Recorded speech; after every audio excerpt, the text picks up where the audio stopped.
रहा था।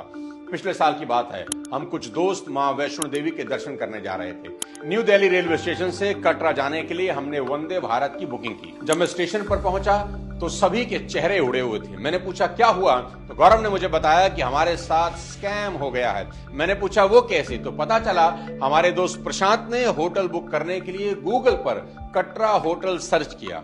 Lemon tree उस लिस्ट में आ गया। उसने सोचा अच्छी प्रॉपर्टी है, यही बुक कर लेता हूं। होटल की वेबसाइट में कॉन्टेक्ट्स में एक नंबर आया। प्रशांत ने नंबर डायल किया, वहां से फोन उठाया गया और प्रशांत से डेट और बाकी की डिटेल मांगी। डिटेल मिलने के बाद रिसेप्शनिस्ट ने कहा कि आपको हाफ टोकन अमाउंट पे करना होगा बुकिंग कंफर्म करने के लिए, और एक दाव वहां चल दिया। उसने 4 बैंक के नाम गिनाकर कहा कि अगर आप इनमें से किसी बैंक के क्रेडिट कार्ड से पे करते हैं तो आपको 35% का डिस्काउंट मिलेगा। प्रशांत अपने क्रेडिट कार्ड से पे करने के लिए राजी हो गया। रिसेप्शनिस्ट ने प्रशांत से कार्ड की डिटेल मांगी और कहा हम यहां से पेमेंट प्रोसेस कर रहे हैं, आपके पास जब ओटीपी आए तो दे दीजिएगा। प्रशांत ने कार्ड की डिटेल दे दी क्योंकि उसको पता था कि बिना ओटीपी के कार्ड की डिटेल से कोई पेमेंट एक्सेस नहीं कर सकता। दूसरा, होटल की ऑफिशियल साइट से ऑफिशियल नंबर से कॉल था, तो प्रशांत कॉन्फिडेंट था कि कोई स्कैम कैसे हो सकता है। 2 रूम का टोटल पेमेंट 9,600 था, तो इसका 50% 4,800 पे करना था। कुछ देर में प्रशांत के पास 4,800 की पेमेंट प्रोसेस करने के लिए एक ओटीपी आता है। क्योंकि प्रशांत एक पढ़ा लिखा इंसान है और वो ये भी सोचता है कि कोई 4,000 का फ्रॉड क्यों ही करेगा। ओटीपी देने से पहले उसने अमाउंट चेक किया और ओटीपी बता दिया। अब यहां इस कहानी का क्लाइमेक्स शुरू होता है। 1 मिनट के बाद रिसेप्शनिस्ट ने कहा कि सर लगता है ओटीपी एक्सपायर हो गया है, मैं दोबारा भेजता हूं, इस बार ओटीपी थोड़ा जल्दी बताइएगा। और प्रशांत के बैंक से पेमेंट डेबिट का कोई मैसेज नहीं आया, तो प्रशांत ने सोचा कि हो सकता है ओटीपी एक्सपायर हो गया हो। फिर उसके फोन पर एक और ओटीपी आता है और प्रशांत इस बार भी अमाउंट चेक करके ही ओटीपी देता है। और फिर कुछ सेकंड के बाद रिसेप्शनिस्ट ओटीपी एक्सपायर होने के बाद दोबारा दोहराता है और कहता है सर थोड़ा जल्दी ओटीपी बताइए। ऐसे ही 3-4 बार ओटीपी आता है और हर बार रिसेप्शनिस्ट ओटीपी एक्सपायर होने की बात करता है। अब तक प्रशांत सेफ है क्योंकि बैंक से पैसा कट ही नहीं रहा और प्रशांत को लग रहा है कि ओटीपी एक्सपायर हो रहे हैं, लेकिन खेल इसके पीछे कुछ और खेला जा रहा है। वहां बैठा बंदा ओटीपी डाल ही नहीं रहा, बस बार बार ओटीपी भेज रहा है ताकि हड़बड़ी पैदा की जा सके।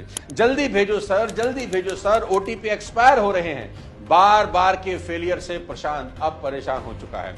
अब जैसे ही स्कैमर को लगता है कि लोहा गर्म हो चुका है, फाइनल स्कैम करने का वक्त आता है। इस बार फिर से ओटीपी भेजा जाता है और फिर से रिसेप्शनिस्ट कहता है प्लीज सर जल्दी भेज दीजिए। और इस बार प्रशांत जल्दबाजी में सिर्फ ओटीपी नंबर पढ़ता है और तुरंत भेज देता है। अब पहली बार बैंक का मैसेज आता है कि पेमेंट डिडक्ट हो गई। प्रशांत को लगता है चलो बुकिंग कंफर्म होगी, लेकिन तभी प्रशांत की नजर अमाउंट पर जाती है तो उसके होश उड़ जाते हैं कि उसके अकाउंट से 4,800 रुपए नहीं 4,80,000 रुपए डिडक्ट हो चुके हैं। अब प्रशांत को काटो तो खून नहीं, उसे समझ नहीं आ रहा कि आखिर इतना बड़ा अमाउंट डेबिट कैसे हुआ। वो वापस से उस ओटीपी वाले मैसेज को चेक करता है और देखता है कि आखिरी बार उसे जो ओटीपी भेजा गया था वो 4,800 के लिए नहीं बल्कि 4,80,000 के लिए था। वो वेबसाइट भी नकली थी और वो नंबर उसके बाद स्विच ऑफ हो जाता है। बैंक में कंप्लेंट की जाती है, दर्शन से वापस आकर गुरुग्राम थाने में रिपोर्ट दर्ज की जाती है, लेकिन पैसा कहां गया, किसके पास गया, अब तक पता नहीं चला। अब सवाल यह है कि इतना सतर्क होने के बावजूद प्रशांत के साथ फ्रॉड कैसे हुआ। इस मामले में प्रशांत को जिस सिचुएशन में ट्रैप किया गया वो आधे भारतीयों की कमजोरी है, जल्दबाजी यानी हड़बड़ाहट। स्कैमर ने जानबूझकर 5 बार ओटीपी का इस्तेमाल ही नहीं किया ताकि एक ही प्रोसेस को बार बार रिपीट करके प्रशांत के दिमाग को इतना बोर कर दिया जाए कि वो बस जल्द से जल्द इस प्रोसेस को खत्म करने का सोचने लगे। इसी वजह से प्रशांत का दिमाग ने 0 काउंट ही नहीं किए। इस तरह के स्कैम में किसी को भी फंसाया जा सकता है क्योंकि हमारा दिमाग आधी चीजों को पढ़ता है, आधी को अज्यूम कर लेता है। जितनी जल्दबाजी की स्थिति होगी दिमाग का फोकस उतना ही कम हो जाता है। इस तरह के स्कैम से बचने का सीधा सा रास्ता है, जब भी जल्दबाजी में पेमेंट की सिचुएशन आए तो पेमेंट ना करें और ब्रेक ले लें। ठंडे दिमाग से ही पेमेंट करें। 1-2 मिनट की देरी 4 लाख के नुकसान से कहीं बेहतर है।